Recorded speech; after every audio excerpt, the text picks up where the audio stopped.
O Palmeiras registrou no primeiro semestre desse ano, ou seja, nos 6 primeiros meses do ano, um prejuízo de 124 milhões de reais. O que significa o déficit, pessoal? Entre receitas e despesas, faltaram 124 milhões de reais para o Palmeiras, tá?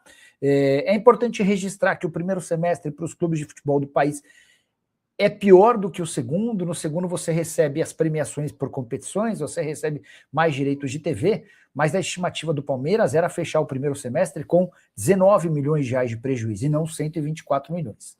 E o grande X dessa questão diz respeito à venda de atletas. O Palmeiras havia projetado muitas vendas de atletas nesse primeiro semestre, mas por opção da própria presidente Leila Pereira não foram feitas vendas de atletas titulares. E diante desse cenário, acabou ficando esse grande problema financeiro. Tá 50 minutos atrasado ou 10 minutos adiantado, não sei, fala do Almada. Pois é. Bora lá falar sobre Thiago Almada. O Flamengo não desistiu da operação.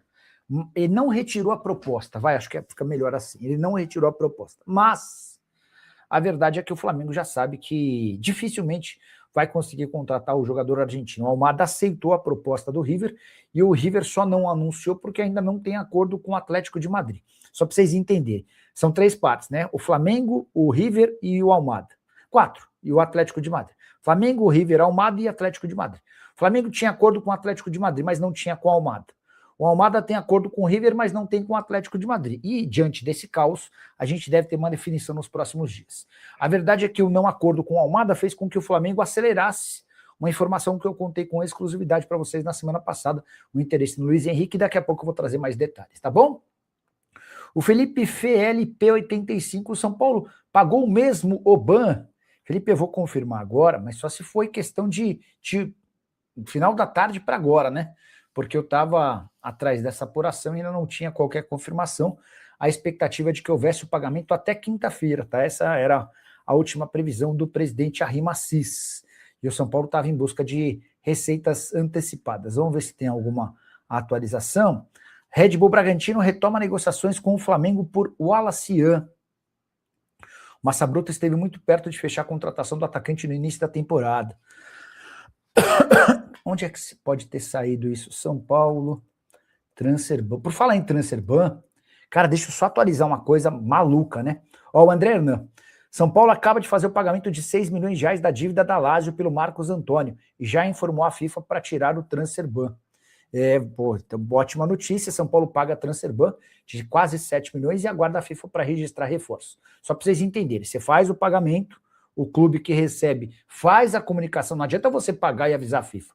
A FIFA só dá a baixa depois que o clube que recebeu comunica a FIFA, olha, recebemos, está tudo aqui. Então, tendo feito o pagamento hoje, a tendência é que amanhã a Lazio comunique a FIFA sobre esse dinheiro que caiu e até o final de semana, certamente, o Domingos Duarte e também o Iago já estarão à disposição para a partida contra o Grêmio do fim de semana. Boa notícia para o São Paulo. E eu ia falar sobre o Transferban. Hoje surgiu a notícia de que o Vitória tem 60 dias para pagar 450 mil euros ao Portimonense pelo Wagner Leonardo, sob o risco de, mesmo já estando impedido de inscrever atletas, sofrer uma perda de 6 pontos no Campeonato Brasileiro. A FIFA decidiu aplicar uma punição muito mais pesada ao Vitória do que, por exemplo, a outros clubes, como o Corinthians e o Botafogo. O Botafogo chegou a ter 7 transferbans contra si. O Corinthians teve 4, embora 3 da FIFA, né? Pagou 1, hoje tem 3 transferbans, 2 da FIFA e 1 da CNRD.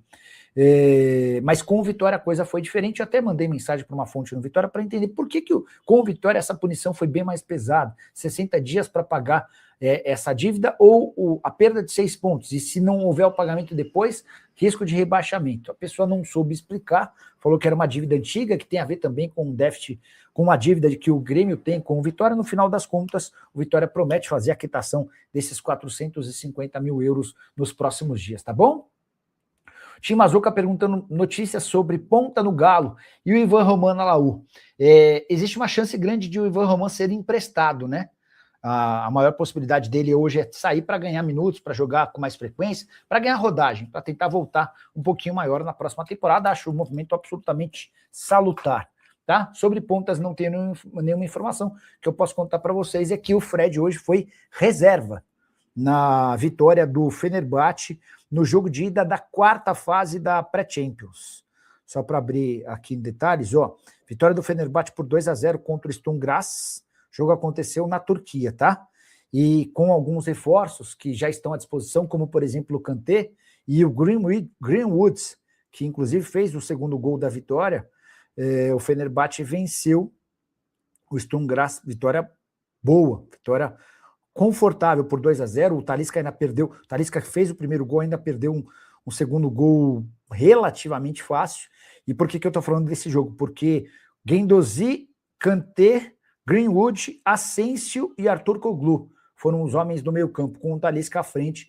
Esse foi o time do titular do Fenerbahçe. O Fred acabou sendo utilizado apenas no segundo tempo. Quer ver? Ó? O Fred entra... Deixa eu só ver que minuto que o Fred entra, mas ele foi opção no segundo tempo, ao contrário dos outros jogos em que ele era titular absoluto. Ele acabou entrando a 20 minutos do fim no lugar justamente do Greenwood, tá? O que só aumenta a expectativa em relação à saída do Fred do Fenerbahçe. O Lucas Gabriel perguntando sobre Luiz Henrique no Flamengo. Na semana passada, eu e a Liliane Santos, que cobre o Internacional, trouxemos em primeira mão que o Flamengo havia feito uma reunião no Ninho do Urubu com os representantes do Luiz Araújo. E na oportunidade discutiu-se uma proposta de 35 milhões de euros do Flamengo ao Zenit. Eu trouxe essa informação na semana passada com exclusividade para vocês. Vários dos setoristas do Flamengo e outros jornalistas trataram a notícia como uma bola fora. O Flamengo tem vontade de contratar o Luiz Henrique, mas não passa de uma conversa inicial, nada profundo. Pois bem.